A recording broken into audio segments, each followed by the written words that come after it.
Hey guys, Fire here from InDepth Gaming, bringing you another game review. This time we're checking out Beat Souls. Beat Souls is developed by Zoo Corporation with development and publication by East Asia Soft and releases on February 15th, 2022 for a price of, unfortunately we don't know. I'm going to assume it's going to be around $5 to $7. That's generally the range for these, but unfortunately we just don't have that information right now.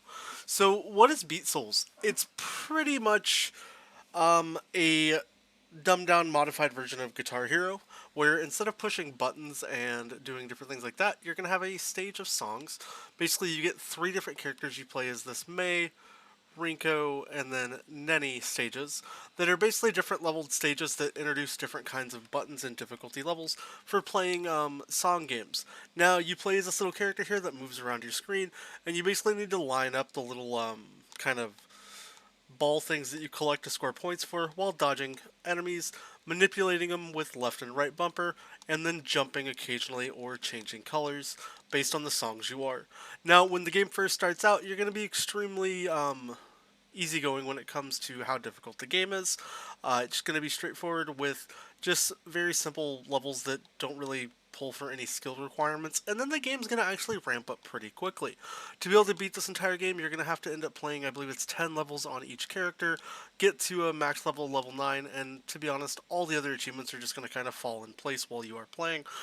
There's nothing that's too overly difficult with this game. I think I finished it in about an hour and a half. Now, what I do like about the game is the pace of the game and songs that are provided are actually very good. It doesn't feel like a repetitive variety of the same just song and content that you have going over and over. I don't know how well you can kind of hear the song going on right now, as I'm kind of just worried about getting copyrighted with various songs and games and how I don't want it to completely deprecate the entire audio for the whole video. So this is kind of the best of what we're getting. But I did want to let you see the main premise of the game is you basically build a combo chain. There's this kind of fever, which is kind of like the hyper bonus points that you can earn in any Guitar Hero or Rock Band game if you've ever played.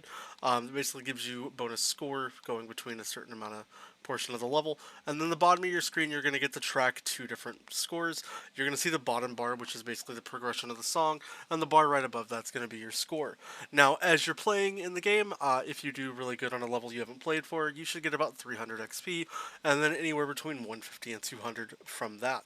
We'll skip over and let you see another level here that's a little harder and using some of their mechanics and speed.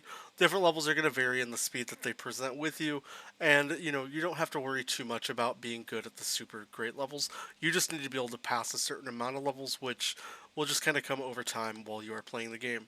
What I do enjoy is it's not a game that's going to be, you know, oh my gosh, this is absolutely impossible for the average player. But it's going to be one that's going to challenge probably any, you know, Guitar Hero-esque type fanatic a game player. When it comes to that sense, sorry, words are just not working well for me. And it's kind of hard to play these hard stages and talk. But it's going to be a game that's going to present itself with some challenges. When you get usually to the harder stages, going into like 10, 11, 12, and 15 up there, it's going to get more difficult. Now, things that I wish the game offered were a little more variety in the modes. Now, there is this kind of like hell mode that allows you to just do like infinite runs playing with the characters. But what I would like to have been able to see is like, how do I compare and stack up with my friends? There's no real way to see a leaderboard system, so I can't really tell how I'm doing between me and my friends. I can just play 45 stages and kind of base that off on myself. You can filter stages out to not have to view things you haven't cleared or get a different difficulty range that's displayed. Each stage is going to have a normal and hard and then a difficulty star that kind of gives you a comparison. You have to beat the stage before it to be able to unlock the next stage, so pretty self-explanatory with any type of stage games alike.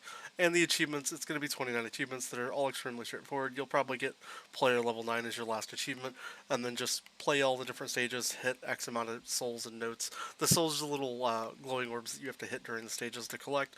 Those are going to come pretty straightforward, as well as just jumping and clearing all the stages. You will need to do a couple stages without messing anything up, but as you can see here, this is level 1.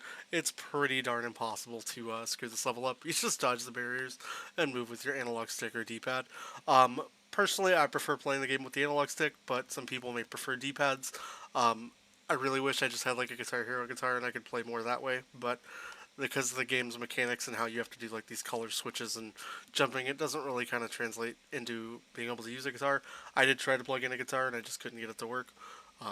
So maybe you would enjoy that challenge, but for me, I wasn't able to get that to work. But yeah, overall, Beat Souls, I do enjoy the game. I think it's a pretty fun game. Unfortunately, when it comes to the achievements, it's pretty short, so you're not really encouraged to sit and play and grind and work at the game. But I'm not going to let that really detract from the review. I think it's a pretty fun game.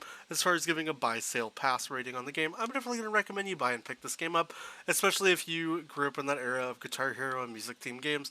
This is a nice pace because we haven't had too many of these games hit Xbox in a while, and I really enjoy it, and I think the controls are super simplistic, but it does change things up a little bit with like your bumpers and the way you control things. It's not simply just push like 3 buttons at the same time. You really have to micromanage a bunch of different things going all at once. But yeah, guys, this is Beat Souls. If you have a different opinion about the game or want to know more, please let me know down in the comments. If you have any questions or want to see me do some other songs, stuff like that, do that as well. If you haven't already, please consider subscribing to the channel, like this video if you enjoyed it, and I hope to see you next time. I hope you have a great rest of your day, and we'll catch you later.